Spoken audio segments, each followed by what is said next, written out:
Shalom Aleichem. Today we're going to talk about a heavenly wrestling match. A wrestling match that reached the heavens. The fight club that reached the heavens. So it's last week's Parsha, Vayishlach. Today's Sunday, so I'm taking the liberty to go back a day in where Yaakov meets Eisav.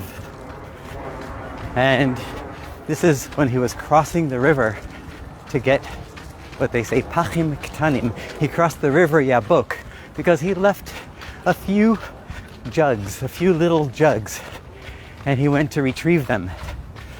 So, Shalom Aleichem. Mazak dadvar Torah jetzt. Asicha von Reben. So, I saw some Yiddish-speaking Jews over there. I'll let them know what we're doing. So Yaakov goes back and he retrieves those jugs, and on the way, while he's there, it says Vayishlach ish imo, and a man wrestled with him. And who is that man? Rashi and the commentators say that man wasn't really a man. It was really Saro shel Eisav. It was really Eisav's spirit. So it was Eisav, his brother, his wicked brother, the source, the root of the evil, was fighting with Yaakov and trying to prevent him from doing good things. So, what happened? That fateful fight actually has a practical relevance in our day-to-day life, because during that fight, Eisav's angel dislocated Yaakov's thigh and he pained him. And since then, the Torah says that the Jewish people are forbidden to eat the filet mignon, that nerve, the sciatic nerve in an animal. But anyway, and there's discussion about that, but we'll leave that for another time maybe. So he dislocates his thigh, and then the angel, it's time for the angel to go back to heaven, and he says, please let me go. And he says, no, not until you bless me. We spoke about that last week. But in this week's thought, the talk from the Rebbe in 1961, Tafshin Chaf Aleph, on Yud Tes Kislev, the Rebbe says that Vayavek ish imo. What happened? The word Vayavek, and he wrestled with him. If you look at the word that says in the Torah, Ad Alot Hashachar, he wrestled with him until the rising of the morning of the sun. So we have two terms over here we're going to explore. Vayavek ish imo, and a man wrestled. The word avak in Hebrew, the root is aleph vet kuf, and then he wrestled with him until the morning rose. The Midrash takes the story and says, Ha'elu, actually I think Rashi says it also. It says, Ha'elu afar, Ha'elu avak, ad kisei hakavod. They kicked up their dust. Ha'elu avak, they, plural, kicked up the dust. And this avak, the same letters, avak, aleph, vet, kuf, ad kisei hakavod, until the heavenly throne. So, the Rebbe talks about this and explains it as follows. He says that the term of wrestling in Hebrew, the hit avak, is a term that denotes a separation of two separate entities that are coming together in wrestling, coming together. And he brings an example. Another example in the Hebrew language is avuka. Avuka means a flame, but a torch. A flame that has more than one wick to it. One that is able to be used for the Havdalah candle. We need to have at least 2 wicks in a Havdalah candle. It has to be called an avuka. So we have a flame that has two wicks in it, which means that it's not just one. And the hit abek, to wrestle with someone, also takes 2 to tango, takes 2 to wrestle. Says the Rebbe, what happened in this wrestling match? Yaakov, the Jew, the good guy, the neshama, representing the soul, wrestling with Eisav, representing the evil in the world. And what happened? Did he subdue him? Did he win the fight? Yes, but it wasn't just that.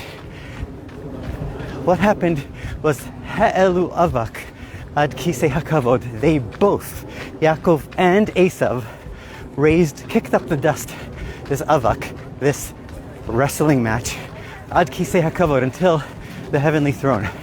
The Rebbe takes the word avak and stretches it a little bit to mean also a hug. Lashon chibuk, chabak, chet bet kuf, which is another word, similar sounding word, and also related to this story, where two people come together and they hug each other. So again, it takes two to wrestle, it takes two to hug. Let's go. Shalom. People say what's up. You gotcha. So he takes two to wrestle and two to hug. And so the Rebbe says that what Yaakov did right now was, in this fight with Eisav, in this fight of good against evil, he didn't just subdue the evil, but he actually transformed it. He elevated the evil to become good. And that's why it wasn't just He'ela Avak, it wasn't just that he, Yaakov, raised the dust, kicked the dust to heaven and reached God's heavenly throne, a place where there is no evil, but He'elu, plural, they, Yaakov and Eisav together, brought this heavenly dust up to the heaven. The Rebbe says that this is reminiscent of this idea of a teaching of the Baal Shem Tov. Baal Shem Tov taught in Parshat Mishpatim. It talks about the social laws of justice, and it talks about loving your fellow and being kind, etc. And it says, if you see tira Xamor Sonacha, you will see the donkey of your enemy. It's your enemy's donkey. Rovetz tachat masa'o. It's burdening, it's struggling under its burden, under its load. And what do you think? It's my enemy. V'chadalta me'azov lo. And you don't think that you don't want to help him. So you resist your natural inclination to help someone. V'chadalta me'azov lo. And then says the Torah, it's a biblical requirement. Azov ta'azov imo. You have to surely help your enemy's donkey. So that's the biblical commandment. The Rebbe says the Baal Shem Tov teaches this in a figurative way. Kitira Chamor, when you see the donkey, Chamor, donkey, also has the same letters as Chomer, which means material. When you look at your own body, your own physical material, you realize, if you're looking at it carefully, you realize it's Sona'acha.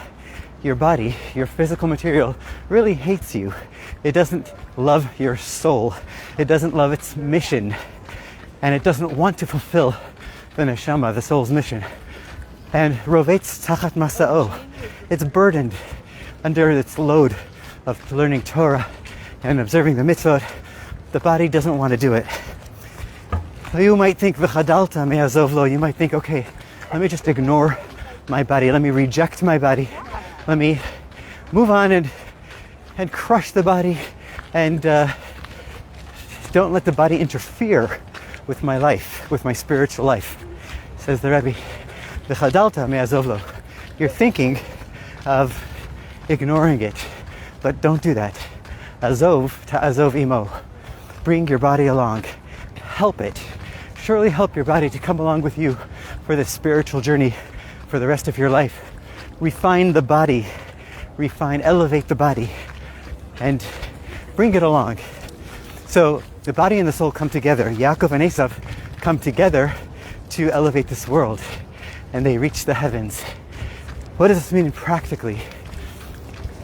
I ask you, what does it mean? I'd love to see your comments. What does it mean to bring your body along to help your soul's mission? One thing I found that represents that idea is that oftentimes when the Rebbe also mentions this donot nase kizachiot, or nasim kizachiot, when a person strays from the Jewish path or wasn't really there yet, and then decides to return to God or to come to God in a close way, then all the things that we've done that were anti-God, that we're not in aligned with what God wants, those are called zdonot. Or even intentional separations or prohibitions or transgressions, even something that we've done intentionally. Then when we return appropriately with proper teshuvah, with the right intent, we return sincerely with God, to God, then nasim kizachiot. Then these negatives turn into merits. They turn into merits, they turn into mitzvot. Why is that? It's because the energy that we have now to do the good and to connect with God is propelled by the negative that we've experienced or encountered in the past.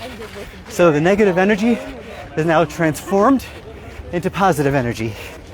And says the Rebbe, the same thing is here with Yaakov and Eisav's heavenly wrestling match, where Yaakov transforms Eisav into a positive power, and they both go to heaven figuratively. They both reach God's heavenly throne in a positive way. This was spoken by the Rebbe at a Yud Tes Kislev Farbrengen. The 19th of Kislev is Monday night. Tomorrow night, Tuesday day, it is called the Rosh Hashanah for Chassidus.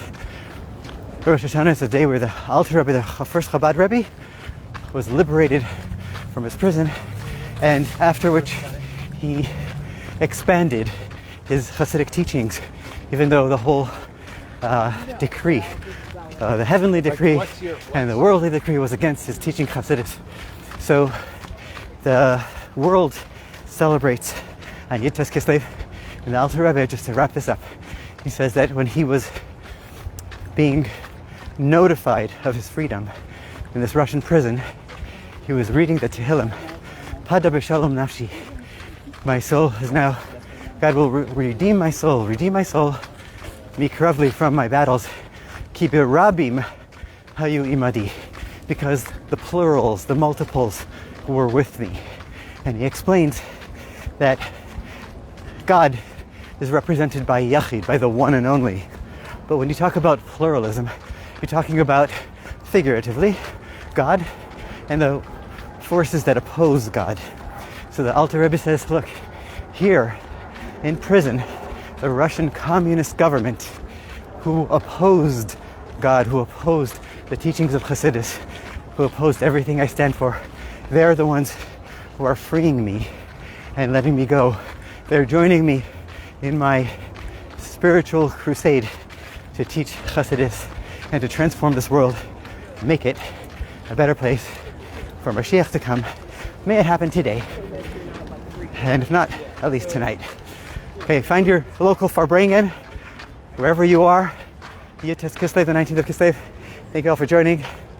God bless America, Israel, Jewish people, and the people of the world everywhere.